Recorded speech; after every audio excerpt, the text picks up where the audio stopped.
Hello दोस्तों, स्वागत है आपका स्टडी मैल्स में। चलिए विभिन्न एग्जामों में पूछे गए जीके जीएस के महत्वपूर्ण क्वेश्चन और आने वाले अति संभावित प्रश्न पे बात करते हैं बिना कुछ देरी किए। तो चलिए पहला प्रश्न पे बात करते हैं। राज्यसभा का कोरम पूरा करने के लिए कितने सदस्यों की जरूरत होती है? तो सदस्यों की जरूरत होती है 25 सदस्य।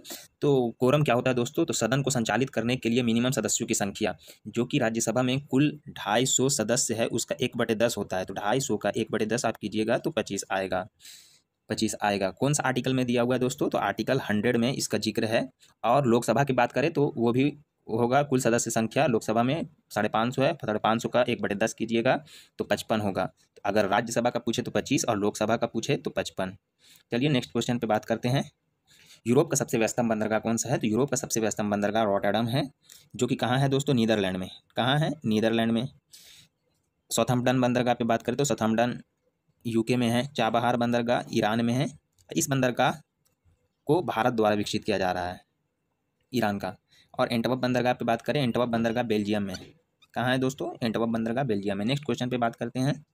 निम्नलिखित में से कौन सी नदी भूमध्य रेखा को 2 बार काटती है? तो चलिए भूमध्य रेखा को समझ लेते हैं। भूमध्य रेखा देखिए, पृथ्वी के बीचों बीच से जो रेखा गुजरती है उसे भूमध्य रेखा या 0 डिग्री इसे कहा जाता है। और यहाँ से देखिए 23 डिग्री उत्तरी अक्षांश और 23 डिग्री दक्षिण, इसको बोलते हैं कर्क रेखा, और 23 डिग्री दक्षिणी अक्षांश को बोलते हैं मकर रेखा। तो देखिए भूमध्य रेखा को 2 बार काटने से मतलब है कि कोई नदी यहाँ से निकलती है और यहाँ से एक बार 2 बार काट रही है, एक यहाँ से काट रही है, एक यहाँ से काट रही है। तो भूमध्य रेखा को 2 बार काटने वाली नदी हो गई है कांगो नदी। इसका एक और अन्य नाम है जायरे नदी। माही नदी की बात करें जो कि राजस्थान से गुजरती है, ये कर्क रेखा को 2 बार काटती है, कर्क रेखा को 2 बार काटती है। और लिम्पोपो नदी की बात करें तो लिम्पोपो नदी मकर रेखा को 2 बार काटती है। और रैन नदी के किनारे कौन सा शहर बसा हुआ है? तो जर्मनी रैन नदी के किनारे ही बसा हुआ है।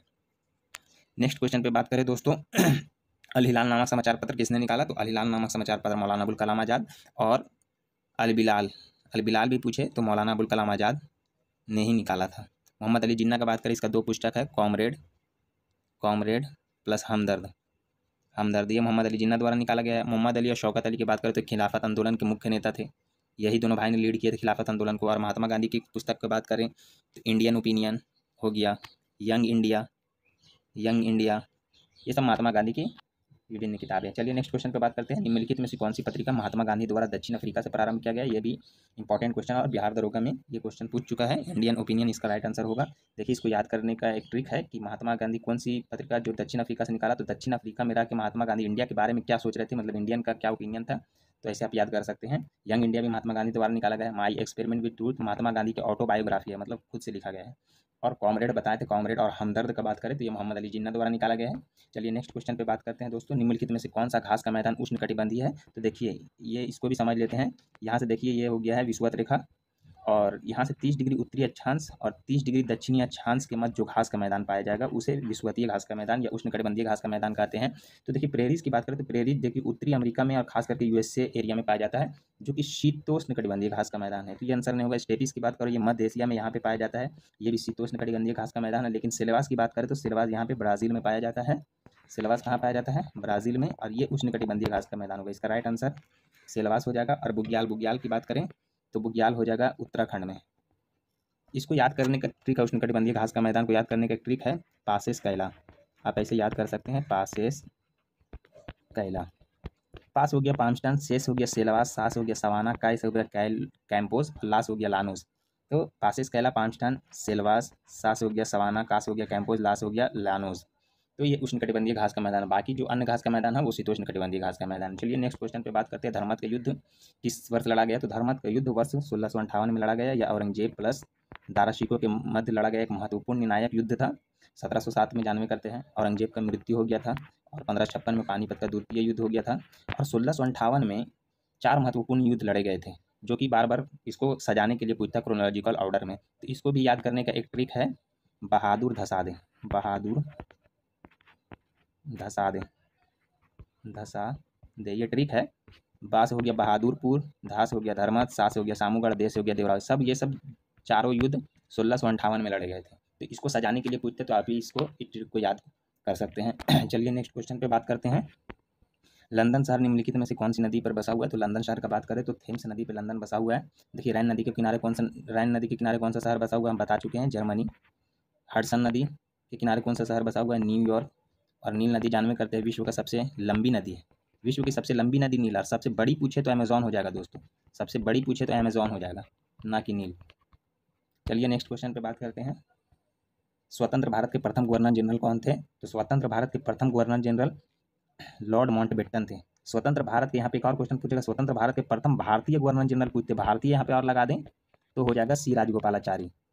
और नेक्स्ट क्वेश्चन है, इसमें मौलाना अबुल कलाम आज़ाद दिया हुआ है, जो कि सबसे युवा कांग्रेस के अध्यक्ष थे, सबसे युवा कांग्रेस के अध्यक्ष थे और सबसे लंबे समय तक रहे थे। 1940 से 46 तक लगातार मौलाना अबुल कलाम आज़ाद रहे थे। लॉर्ड डलहौजी की बात करें तो इन्होंने व्यवगत सिद्धांत 1848 से 56 तक इसका कार्यकाल है। इसी के काल में ट्रेन का शुरुआत हुआ दोस्तों, और PWD विभाग का सर्जन लॉर्ड डलहौजी के काल में ही हुआ है। चलिए नेक्स्ट क्वेश्चन पे बात करते हैं। निम्नलिखित में से कौन सा अनुच्छेद राष्ट्रपति के अभिभाषण से संबंधित है? तो देखिए इसमें से कोई सा अनुच्छेद ऐसा नहीं है कि जो राष्ट्रपति के अभिभाषण से, यहाँ पे लगता है टाइपिंग एरर है। अनुच्छेद 87 है, 87 राष्ट्रपति के अभिभाषण से है। अनुच्छेद 358 कहता है कि राष्ट्रीय आपातकाल के समय अनुच्छेद 19 स्वतः ही निलंबित हो जाएगा, मतलब खुद से ही अनुच्छेद 19 लागू नहीं रहेगा। अनुच्छेद 67 का बात करें तो उपराष्ट्रपति को हटाने का तरीका बताया गया है, उपराष्ट्रपति को हटाने का। अनुच्छेद 93 लोकसभा के अध्यक्ष के बारे में बताया गया है। अनुच्छेद 249 में राज्यसभा को राज्य के विषय में कानून बनाने की शक्ति है। अनुच्छेद 49 में राज्यसभा को राज्य के विषय पर कानून बनाने की शक्ति दी गई है। चलो नेक्स्ट क्वेश्चन पे बात करते हैं। निम्नलिखित में से कौन सी पत्रकारिता विदेश में प्रकाशित नहीं हुई है? तो इसका राइट आंसर हो जाएगा युगांतर। युगांतर जो कि कोलकाता से निकलता था, विदेश से नहीं निकलता था। कहाँ से निकलता था दोस्त? कोलकाता से। और इसका निकालने, युगांतर पत्रिका को कौन निकालता था? बरिंद्र कुमार घोष। बरिंद्र कुमार घोष युगांतर पत्रिका निकालता था। इंडियन सोशलिस्ट की बात करें तो आप जानवे करते हैं श्याम जी कृष्ण वर्मा, श्याम जी कृष्ण वर्मा निकालते थे। कहाँ से निकालते थे ये पत्रिका? लंदन से, लंदन से। फ्री हिंदुस्तान अमेरिका USA से कौन निकालता था फ्री हिंदुस्तान को? तारकनाथ दास, तारकनाथ दास। और तलवार, तलवार भी जो कि एक विदेशी पत्रिका थी, विदेश में छपती थी, ये वैंकूवर से निकलता था। इसका राइट आंसर हो जाएगा युगांतर। चलिए नेक्स्ट क्वेश्चन पे बात करते हैं। निम्नलिखित में से कौन सी नदी अंडमान निकोबार से होकर गुजरती है? तो इसका राइट आंसर हो जाएगा कालपोंग नदी। तीस्ता नदी जो कि सिक्किम से होकर निकलती है, सिक्किम से। और ब्रह्मपुत्र का एक सहायक नदी है। किसका एक सहायक नदी है? ब्रह्मपुत्र का। और बंगाल की खाड़ी में इस नदी अपना जल गिराता है, संकोच रिवर, जो कि पश्चिम बंगाल और असम का बॉर्डर शेयर करता है। और जुआरी नदी गोवा में प्रवाहित होती है। तो आप बताइए तीस्ता नदी कौन सा ग्लेशियर से निकलता है? इसका कमेंट में आंसर बताइए। चलिए नेक्स्ट क्वेश्चन पे बात करते हैं। दिल्ली सल्तनत का कौन सा सुल्तान निम्नलिखित में से सबसे पहले नहरों का निर्माण कराया? तो सबसे पहले अगर पूछे तो गयासुद्दीन तुगलक इसका राइट आंसर होगा। और सबसे ज़्यादा फिरोज शाह तुगलक के समय सबसे ज़्यादा नहर का निर्माण हुआ था, सबसे ज़्यादा नहर। इसी के काल में दारुल शफा नामक विभाग का स्थापना किया गया था। अलाउद्दीन खिलजी जो हुलिया को दागने, घोड़े का हुलिया को दागने का प्रथा लागू किया था। और शीरी का किला अलाउद्दीन खिलजी द्वारा बनाया गया था। मोहम्मद बिन तुगलक, इसने अपनी राजधानी दिल्ली से दौलताबाद अपनी राजधानी को ट्रांसफ़र किया था। चलिए नेक्स्ट क्वेश्चन पे बात करते हैं दोस्तों।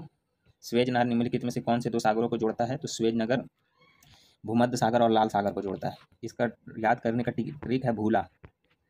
भू से भूमध्य सागर, अला से लाल सागर। भूमध्य सागर और अटलांटिक महासागर को कौन सा जल संधि अलग करता है? तो जिब्राल्टर। देखिए जिब्राल्टर। अगर देश पूछे कौन सा देश को अलग करता है तो मोरक्को प्लस स्पेन को अलग करता है जिब्राल्टर। हिंद महासागर और अरब सागर तो जानवे करते हैं, इधर भारत के दक्षिण में ये हिंद महासागर हो गया, इधर अरब सागर हो गया। प्रशांत महासागर और अटलांटिक महासागर को कौन सा अलग करता है? तो पनामा नहर। कौन? पनामा नहर। नेक्स्ट क्वेश्चन पे बात करते हैं दोस्तों। सिंधु घाटी सभ्यता के किस स्थान से मिट्टी के बने हल का प्रमाण मिला है? तो इसका राइट आंसर हो जाएगा बनावली। और बनावली कहाँ है? बनावली हरियाणा में। धौलावीरा से उन्नत जल प्रबंधन का प्रमाण मिला है, उन्नत जल प्रबंधन का प्रमाण मिला। लोथल जो कि भोगवा नदी पर, कौन सा नदी? भोगवा नदी पर गुजरात में स्थित है दोस्तों। यहीं से बंदरगाह का साक्ष्य मिला है। कौन सा? बंदरगाह का। मोहनजोदड़ो जो कि वर्तमान में पाकिस्तान में स्थित है। नेक्स्ट क्वेश्चन पे बात करते हैं दोस्तों। विषु उत्सव, देखिए यहाँ पे थोड़ा टाइपिंग एरर है। विषु उत्सव कहाँ मनाया जाता है? तो विषु उत्सव केरल में मनाया जाता है। असम में जानवे करते हैं अंबुबाची मेला बिहू त्यौहार मनाया जाता है। गुजरात में फेमस है डांडिया, गरबा, ये गुजरात के प्रमुख नृत्य है। पंजाब में गिद्धा आदि मनाया जाता है। चलिए नेक्स्ट क्वेश्चन पे बात करते हैं। पुटिकाओं में प्रोटीन और लिपिड के परिवहन, उत्सर्जन और पैकेजिंग के लिए निम्नलिखित में से कौन सा एंजाइम जिम्मेदार है? तो इसका राइट आंसर हो जाएगा, देखिए गोल्गी का है। परिवहन पूछे, उत्सर्जन पूछे और पैकेजिंग, खास के पैकेजिंग बहुत सा जगह दिया रहता है। तो पैकेजिंग के लिए कौन सा जिम्मेदार है, तो इसका हो जाएगा गोल्गी का राइबोसोम होता है। प्रोटीन के निर्माण की फैक्ट्री, प्रोटीन कहाँ बनता है दोस्तों, तो राइबोसोम ही बनता है, इसीलिए प्रोटीन निर्माण की फैक्ट्री कहा जाता है। लाइसोसोम को आत्मघाती थैला कहा जाता है, आत्मघाती थैला। और अंतर्द्रव्य जालिका देखिए ये क्या है, तो देखिए प्रोटीन का दो भाग होते हैं, एक होता है चिकनी अंतर्द्रव्य जालिका, एक खुदरी अंतर्द्रव्य जालिका। तो चिकनी अंतर्द्रव्य जालिका से लिपिड का निर्माण होता है, लिपिड का निर्माण होता है, और खुदरी अंतर्द्रव्य जालिका से ही प्रोटीन का निर्माण होता है। तो कभी कभी पूछ देगा कि राइबोसोम को किस भाग से प्रोटीन का निर्माण होता है, चिकनी अंतर्द्रव्य जालिका या खुदरी अंतर्द्रव्य जालिका, तो इसका राइट आंसर हो जाएगा खुदरी अंतर्द्रव्य जालिका। चलिए नेक्स्ट क्वेश्चन पे बात करते हैं। आपेक्षिक आर्द्रता निम्नलिखित में से किससे मापा जाता है, तो आपेक्षिक आर्द्रता निम्नलिखित में से हाइग्रोमीटर से मापा जाता है, बैरोमीटर से दाब मापा जाता है, पायरोमीटर से। देखिए जहाँ पे पैरो आएगा तो उच्च ताप या ताप लगाइएगा आंसर में, तो ताप या उच्च ताप। ऑडोमीटर से वाहनों द्वारा तय की गई दूरी, वाहनों द्वारा तय की गई दूरी। चलिए नेक्स्ट क्वेश्चन पे बात करते हैं। 92वें संविधान संशोधन के तहत निम्नलिखित में से कौन सी एक भाषा को नहीं जोड़ा गया, तो इसका राइट आंसर हो जाएगा सिंधी। सिंधी को 21वें संविधान संशोधन द्वारा जोड़ा गया था।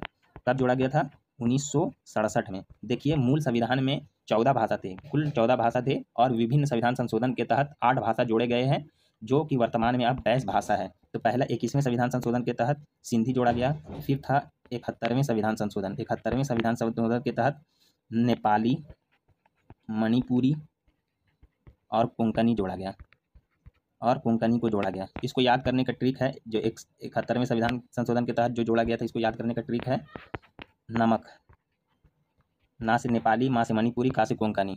और फिर आया 92वें संविधान संशोधन के तहत 4 भाषा जोड़े गए, मैथिली, संथाली, डोगरी और बोडो, बोडो भी जोड़ा गया। तो इसको भी याद करने की ट्रिक है MSD MSD तो जानते हैं महेंद्र सिंह धोनी, और बी से बॉल। तो ऐसे याद कर सकते हैं मैथिली, फिर हो गया संथाली, फिर से वो डोगरी, बी से हो गया बोडो। तभी वर्तमान में 22 भाषा है। मूल संविधान में पूछे तो 14 भाषा, और अभी वर्तमान में पूछे तो 22 भाषा। चलिए नेक्स्ट क्वेश्चन पे बात करते हैं। सिंधु घाटी सभ्यता के किस स्थल से मिट्टी से बने हल प्राप्त हुए। देखिए ये क्वेश्चन रिपीट हो गया है, जिसका राइट आंसर बता देते हैं, बनावली। चलिए नेक्स्ट क्वेश्चन पे बात करते हैं। तो यहीं तक हमारा क्वेश्चन लास्ट था, और आगे इसी तरह मज़ेदार वीडियो देखने के लिए हमारा चैनल सब्सक्राइब करें, लाइक करें और शेयर करें। धन्यवाद और बने रहिए।